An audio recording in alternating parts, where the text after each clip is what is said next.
Бокс кеші Армат Арманұлы қазір шаршаланға шығады. Одан кейін басқа да боксшылардың өнерін бірге көреміз. Бірге тамашалайық. Осындай қызықты кеш бүгін Алматыдағы Саду аренада бізді күтіп тұр. Ассалаумағалейкум ардақты ағайын, қайырлы кеш қадірменді жанкер. Саду аренадан тікелей репортажды бастап отырмыз. Ирфин промоутерлік компаниясы ұйымдастырып жатқан жекпе-жек кеші 8-1 айқасты біз сіздермен тамашалаймыз. Олардың біріншісі орта салмақтағы жігіттердің жекпе-жегі. Рейтинг үшін өтетін кездесу екені әрине түсінікті. Армат Арманұлы, Анвар Турапов арасындағы айқас. Бізде бірінші раунд. Санатәлі Төлтаевтар шаршаланға шығады. Әлішер Әбдуәлім, Нұрдос Төлебай, Елшат Нығметолла жекпе-жек кешінің басты айқасында Руслан Мадиев Тигран Согоянға қарсы қолғап түйістіреді. Ал бізде барлау Анвар Турапов қазір бірінші номермен жұмыс істеп жүрген байқап отырсыздар. Қазір түртіп шығарып алу керек дейді Армат Арманұлына. Ой, әдемі, аперкот тура мұрынды сырып өтті. Көзі жарқ ете қалған шығар. Қазір Анвар Тураповтың осы жерде джеп. Тағда бір аперкот, бірақ мұнда Анвардың да соққысы тигенін айта кетуіміз керек. Асықпа дейді бапкерлер. Көру керек әлі зерттеп. 1-2. Оң қолының хугында қосқанын көріп отырсыздар. Анвар Турапов бұл 30 жастағы боксшы, 1,75 метр. Бойының биіктігі солақай. Өзбекстан чемпионаттарында өнер көрсеткен, бірақ жүлдеге ілікпеген. 2013 жылы Анвар Турапов жастар арасында Азия чемпионатының жүлдегері атанған. Сонымен қатар бірнеше енді жоғары деңгейде демесек те орташа деңгейдегі бірнеше халықаралық турнирдің жеңімпазы атанған. Құлақ шекеден қазір ұмтылып барып соққы жасаған көрдіңіздер. Сол қолмен тағы да бір құлаштай екінші мәрте қайталады осы соққы. Ой, әдем ұстады, есеңгірепте қалған секілді Анвар Турапов. Бірақ соңына дейін істі жеткізбеді, нокаутқа түсірмеді. Армат бойшаң, орта салмақ, енді 72-де 600 келі. Орта салмақта Қазақстанның бірнеше боксшысы жұдырықтасатын жақсы білеміз. Қазақстан чемпионатының Армат Арманұлы 2022 жылы Павлодарда өткен қола жүлдегер екенін айта кетейік. Аяқпен жақсы ойнайтынды көрсетіп жатыр. Жастар арасында Қазақстан чемпионатының жеңімпазы. Тағы да қазір сол қолы бір шама мықты екенін де көріп отырмыз. Раундта аяқталуға жақын. Жастар арасында Армат Арманұлы Азия чемпионатының қола жүлдегері. Соңғы 10 секунд міне осындай атақ дәрежесі бар. Іздеп жүр, біресе соққай ретінде, біресе оңқай ретінде жұдырықтасады. Бірінші раунд аяқталды, өз мәресіне жетті. Армат енді бұл раундты өзінің пайдасына аяқтаған шығар. Өкінішке қарай бізде төрешілердің тіркеп отырған нәтижесі жоқ. Тыңдап көрейік, мүмкіндік болса өзбекстандық боксшыға не айтатыны. Бұрышта Өзбекстан құрамасында Ахмат Өзбекстан промоутерлік компаниясының жетекшісін байқап отырмыз. Апта сайын демей қойып, дәл осы промоушн Өзбекстан жерінде кішігірім ареналарда ай сайын кәсіпқой кешін өткізеді. Серік Онақбаев мырзаны да көріп отырмыз, құрметті кісілердің қатарында отыр. Екінші раунд көрейік Анвар Тураповтың қаншалықты ұзақ шабатынын. Дебют сәтсіз Армат Арманұлында кәсіпқой бокста айттық. Горшковтан жеңілді. Сол жеңілістің есесін қайтару керек. Статистиканы, рекордты реттеу керек. Тапалдау екен, тығыншықтау келген Анвар Турапов көріп отырсыздар.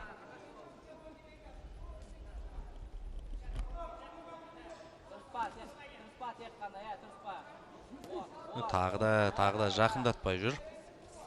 Соңғы кездесуін Анвар Турапов айттық.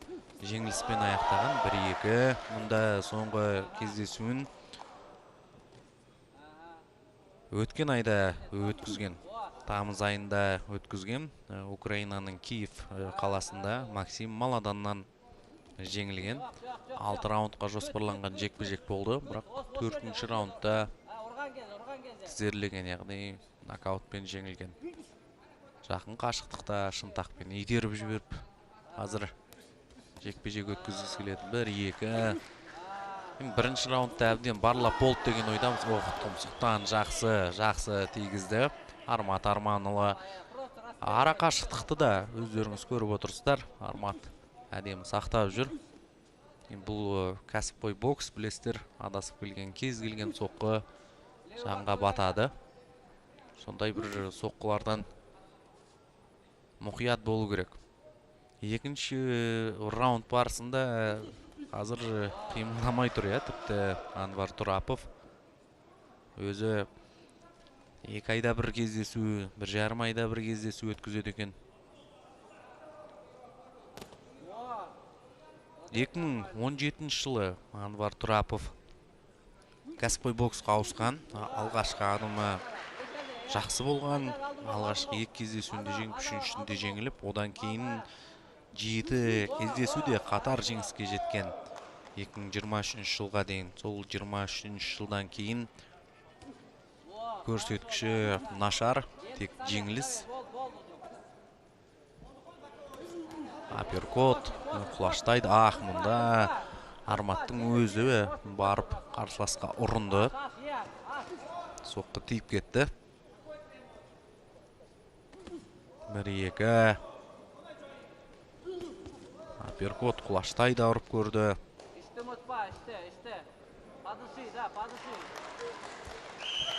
Ойнап жүр, қазір 2-ші раундта тіпті Армат.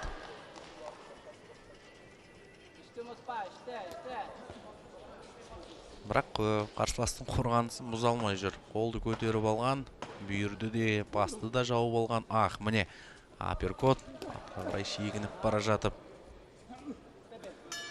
шынтақпен ұрып жіберген секілді көрінді. Раундта осылайша өз мәресіне жетті. Бұл раундта сөзсіз Армат Арманұлының пайдасына аяқталды.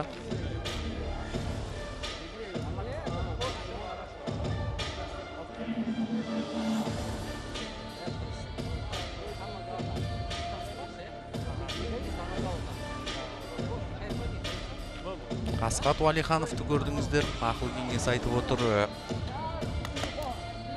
Әлемге әйгілі Топ-Ранг промоутерлік компаниясымен ең алғашқы келісім шарт жасасқан жігіттер ғой. Бұл Асқат Уалиханов, Сағадат Рахманқұлов екеуі менеджер Эгрис Климаспен бірге жұмыс істеп, Америкада Топ-Ранг промоутерлік компаниясымен 3 кездесуге келісімге қойған. 2 кездесуде жеңді. Бірақ соңғы 3-ші кездесуінде өкінішке қарай жеңілді. Тағы да Олимпиаданың жеңімпаздары көріп отырсыздар. Василий Балқаш Парсы Жиров, сонымен қатар Ермахан Ибраимов та осы жерде отыр. Қазақ боксшыларының тілеуін тілеп жанкүйер болып. Ал бізде 3-ші раунд. 3-ші раунд, раунд 3. Поймай, тайминг, поймать надо. Аперкот жақсы. Печень, ширше печень. Бүйірден тексеру керек деп Арматтың бұрышындағы кісілер айтып жатқанында естіп отырмыз. Жақсы өткізіп жіберді, 2 соққы.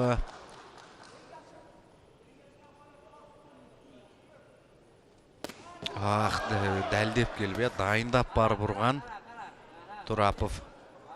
Тура болмады оның соққысы.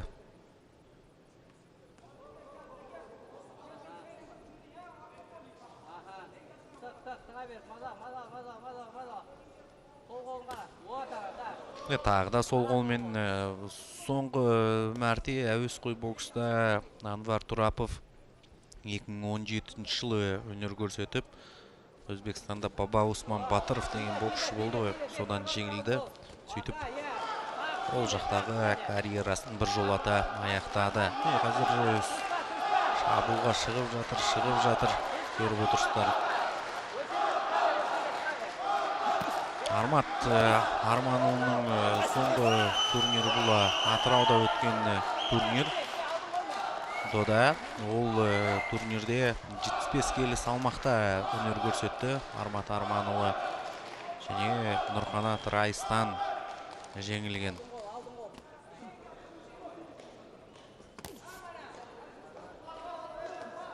Сол Нұрқанат Райс 75-тің бірінші номерін біраз уақыт бермей жүрді. Былтыр Елорда кубогіне дейін, Елорда кубогінде жеңілді финалда.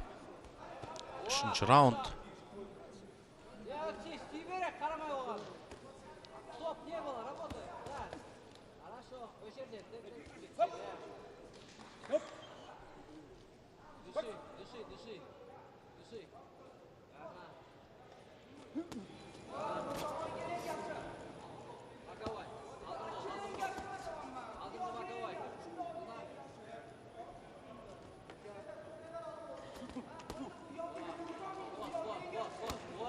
Армысыздар дақтағайын, Алматы қаласындағы бүгін бокс кеші Саду Арена деп аталатын керемет спорт кешені бар. Міне сол жерде біз өте бір тамаша жарысты тамашалаймыз. Міне қазір алғашқы тұсаукесер кездесуде басталып кетті. Шаршы алаңда Анвар Турапов, Өзбекстан және Армат Арманұлы екеуі арасы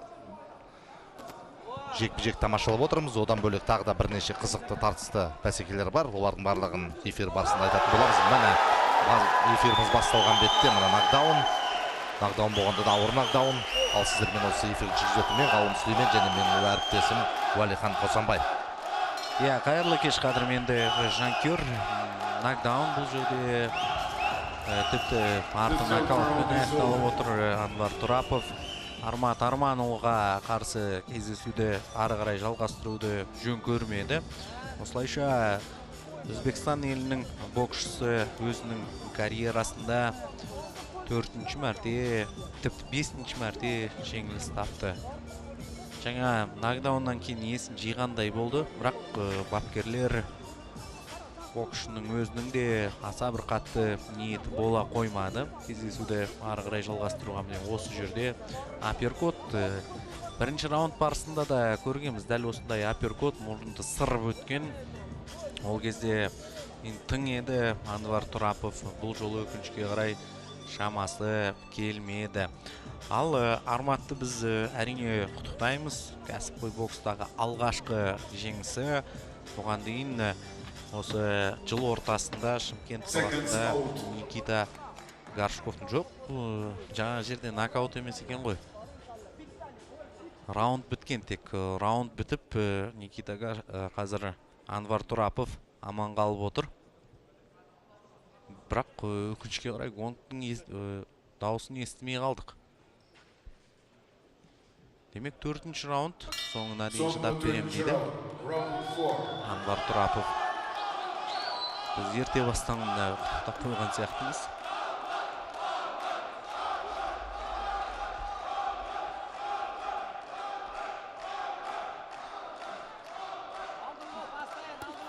Ішке басқа Армат Арманұлының соққысы.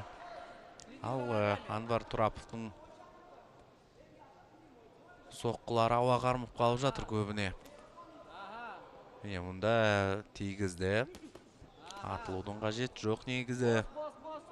Орта салмаққа әдемі келеді, Армат Арманұлы. Білесіздер, ол салмақта Жәнібек Әлімханұлы өнер көрсетеді. Екі белбеудің егері Мейірім Нұрсұлтанов, Сапарбай Айдаров Қазақстанда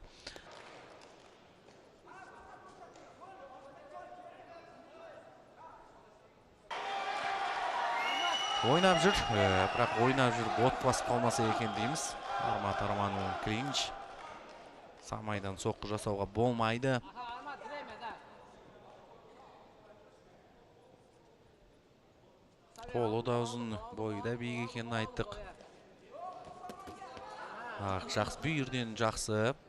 Очерде, Сибер. Короткий. Құлаштай ұрған еді Арматты. Тимет міне 1-2. Ары қарай арттыратын шығар. Қазір үстемдікті жақсы бір соққы болса, Тұрапов тұрған жерінде сылқ құлайтын сияқты. Бірақ Анвар әзірше шыдас беріп жатыр.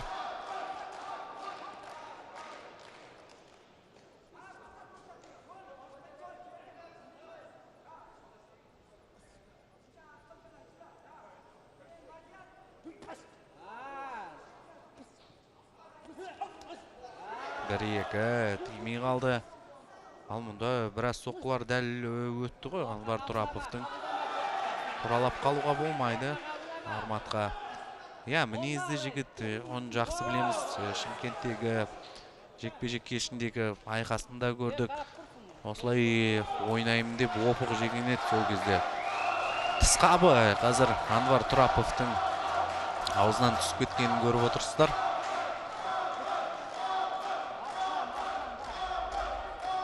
Ортаға қашықтыққа тұрып алған.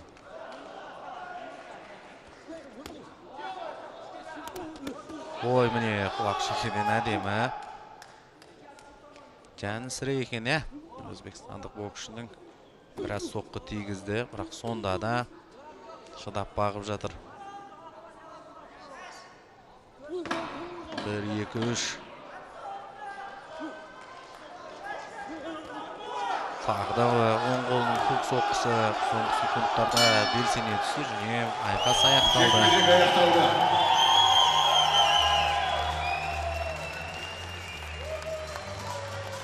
Сонымен бұл бәсеке аяқталды. Сөз жоқ, біздің жігіттің жеңгенде ешкімде күмән жоқ шығар деп ойлаймыз.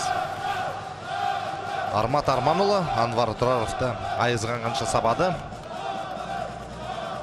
Бір мәрте есеңгіретіп те алды. Өзінде Арматтың да бір-екі соққы алып қалған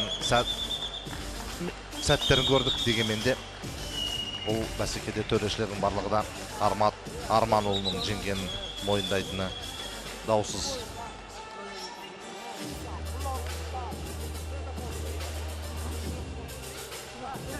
Жалпы бүгінгі бокс кешінде біз айта кетейік. Саду аренада өтіп жатқан бокс кешінде Қазақстан, Өзбекстан, Танзания, Ресей, Грузия, Қырғызстан, Үндістанның боксшылары қатысады. Руслан Мадиевтің біз осы өнерін тамашалаймыз. Golden Boy, экс-боксшысы. Ол Тигран Сагаямен күшнасады, ресейлік атлет. Елшат Нығметолла, қазақ жауынгер деген лақабатпен танылған спортшыда шаршаланға шығады. Оның қарсыласы танзаниялық Мухсин Кизота. Нұрдос Төлебай Андижаннан келген, яғни Өзбекстаннан келген Ұлықбек Каюмбаевпен күшнасады. Санатәлі Төлтаев қырғызстандық Сардар Атикешевпен айқасады. Алишер Абдуллаим бар, Иракли Жиранашвилимен күшнасады грузиялық. Адлет Құрметов кезіндегі еліміздің белді боксшылардың бірі. Әуесқой бокстағы Вишал Кумармен үндістандық. Сонымен құрметті ханымдар мен Саматәлі Төлтаев та күшнасатын болады. Қазір естейік төрешілердің шешімін. Бірінші төреші 40-35. Екінші төреші 40-35. Үшінші төреші 40-35. And dear ladies and gentlemen, after 4 rounds, the judge scored this contest. Win on points by unanimous decision is Armat Armanұлы, Қазақстан. Жақсы, өте тамаша. Армат Арманұлы бұл жекпе-жекте жеңіс жетті. Анвар Тұрапов 30 жастағы спортшы бұл. Жалпы осал болмайтын кезінде ВБС Азия чемпиондық белбеуін иеленген боксшы. Таиландта өткен жарысқа. Өзбекстанның жастар арасында чемпионы болған кезінде бірқатар халықаралық турнирлерде топ жарған, жүлде алған спортшы міне. Бірақ Анвар Тураповтың жұлдыз сәттері өтіп кеткен екен. Біздің Армат Арманұлы жарытып қарсылық көрсете алмады.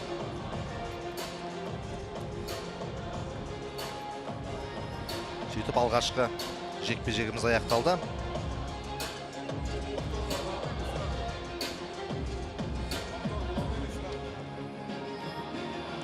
Енді біз